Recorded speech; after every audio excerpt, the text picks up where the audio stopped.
talk about what he felt in his mouth or his throat.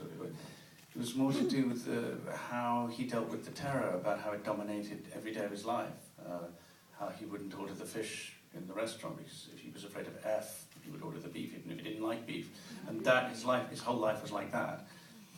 So that told me a lot. And then watching, of course, images of George VI, there is footage of him. There's very little where you really see the pain in an explicit form, but there are one or two moments where it's there. There was what did you say, it was in Glasgow? Yeah, they did Glasgow 1938 Empire Exhibition. Which is after that speech that we... Before. Is it? After the final speech in 1939. Oh, is it? Well, it's the Declaration of War. Tom's a stickler of things, I don't give a shit.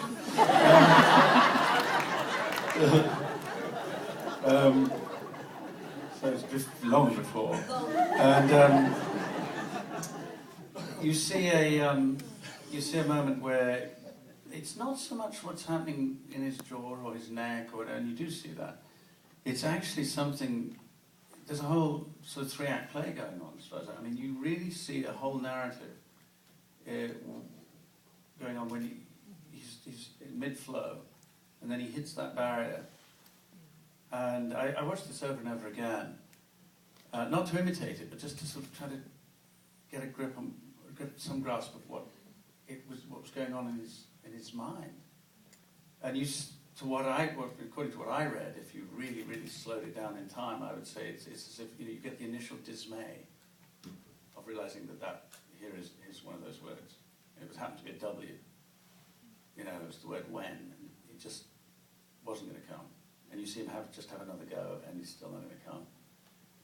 And you just see this world changing as he has to go into this abyss.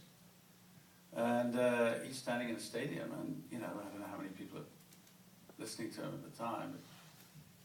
But it must have been a complete vacuum, a complete hole.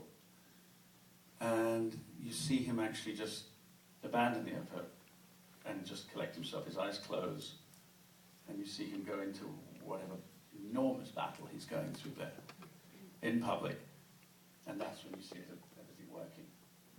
And then it's the way he comes out of it. And I don't think he does immediately. And then he has another go, and then he just goes on. And that's what I think I found revealing was I don't know, whatever had gone on, which must have felt like it lasted a lifetime.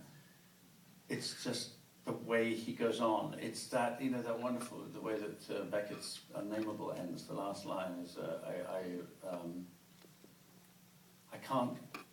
I must go on. I can't go on. I'll go on. And it's that moment.